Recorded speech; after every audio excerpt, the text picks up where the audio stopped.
Hello, my name is Jacob Nile, and this is our presentation for team assignment number 2.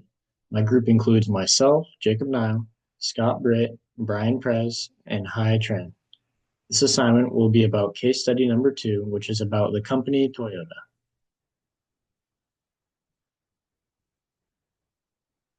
Our presentation will cover an introduction of Toyota, description of the case study, and 3 relevant questions and the answers to those questions.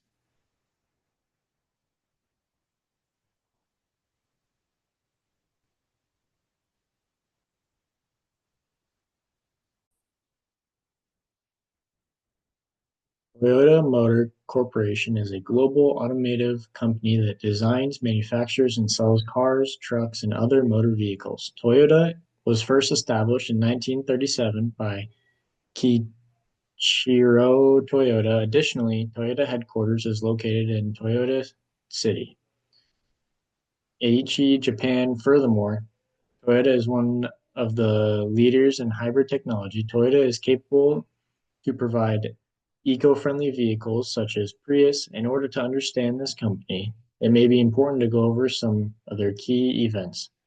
In 1957, Toyota opened up its first location within the United States in Hollywood, California. In 1967, Toyota became the third best-selling import brand in the United States. In 2008, this company became recognized as the world's largest automobile manufacturer. However, in 2009, the company had to recall about 12 million cars using common parts across North America, Europe, and Asia. As a result, this caused the company to experience significant damages to both their brand and their finances. In 2023, Toyota had about 338,793 employees. Their revenue for the year 2024 was around 312 billion.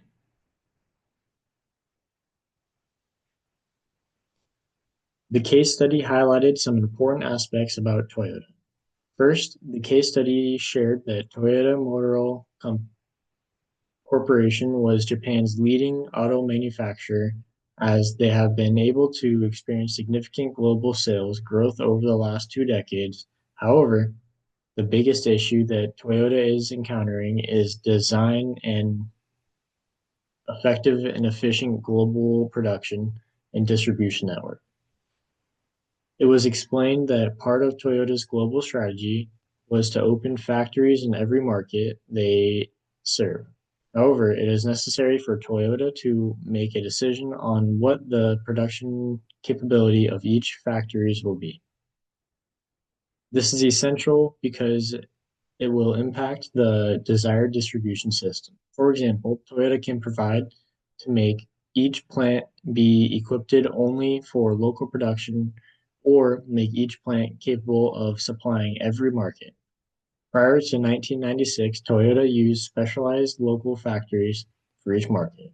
However, after the Asian financial crisis in 1996 through 1997, Toyota changed their plans to export to stronger markets when local demand were weak and carried out a strategy called global complementization. There is still debate on local production versus global supply for assembly parts. Additionally, Toyota increased part commonality in parts used across regions, reducing costs and improving availability. Unfortunately, if common parts are recalled, they cause significant difficulty. For example, in 2009, the company had to recall about 12 million cars using common parts across North America, Europe, Asia. As a result, this caused the company to experience significant damages in both their brand and finances. The case study expressed that there are a few things that companies like Toyota should address regarding the configuration and capability of the supply chain.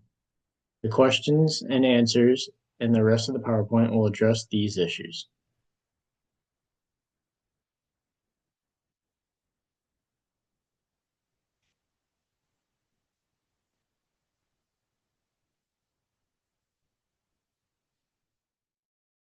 Class, my name is E, and I will be discussing about Where should the plants be located, and what degree of flexibility should be built into each, and what capacity should each plant have? Toyota should have all the plants be located worldwide to support and meet customers' demand in local markets. That way, the local businesses can still generate sales without waiting for exports from hometown and be able to balance the local demand. During the earthquake and tsunami of 2011, Toyota suffered huge losses and caused production of parts to be disrupted. The company learned a risk deal about the fragility of the chip manufacturing process and the location of so much of the world's critical chip production facilities in area prone to natural disasters. Therefore, each plant worldwide should have the flexibility to be able to procure materials and produce the parts on their own to keep the production going on.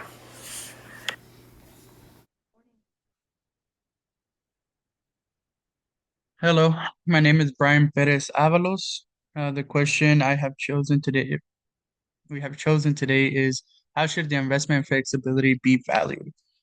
Toyota's investment and flexibility should be looked at as a long-term success versus a short-term cost, enabling them to have enabling them to have a competitive advantage and a resilience to supply chain disruptions.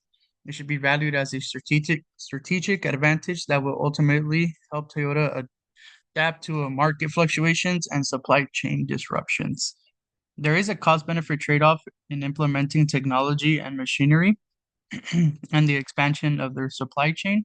For example, implementing equipment machinery comes with a high upfront cost, but it should be seen as a long term investment that can ensure production continuity and supply chain stability.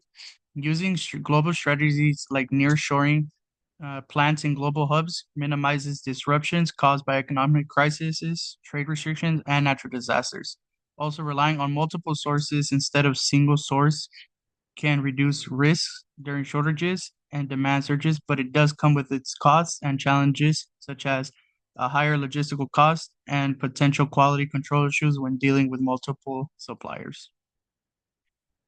But investing in flexibility can help with keeping their competitive edge and market position. For example, during the chip shortage in 2021, a lack of flexibility contributed to a 19% drop in Toyota sales. This allowed General Motors to surpass them as a top selling automaker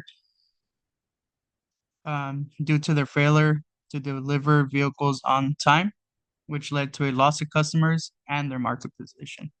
Investing in flexible production ensures Toyota stays ahead of competitors in an unpredictable market. Flexibility should be valued for its resilience against supply chain disruptions. Since Toyota has already experienced similar crises in the past, for example, during the 1996 Asian financial crisis, which forced them to export to the global market and become less reliant on the Asian market. Changing the production to our markets helped during the 2011 earthquake that shut down production in the regional markets. Flexible plants can quickly switch production to other markets, ensuring continuity during market shifts, supply chain failures, and even natural disasters.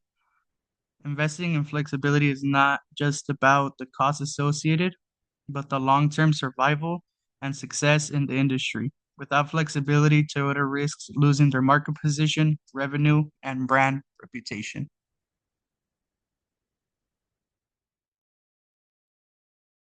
So the question is, should plants be able to produce for all markets or only for specific contingency markets? The answer is Toyota's production strategy is flexible and its global integrated plants rather than restricting production to specific contingency markets. This allows Toyota to balance supply and demand by shifting production as needed, ensuring efficiency through its Toyota Production System, also known as TPS.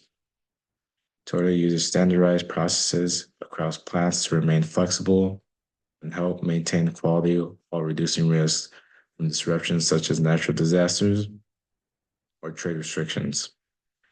Although it is important to sometimes specialize some plants in certain models based on regional regulations, customer preferences, and logistics costs.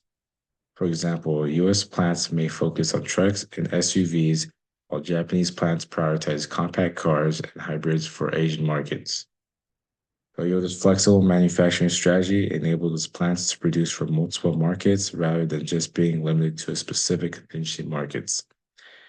This strategy helps improve efficiency, reduce risk, and allows Toyota to quickly respond to shifts in demand and supply chain disruptions.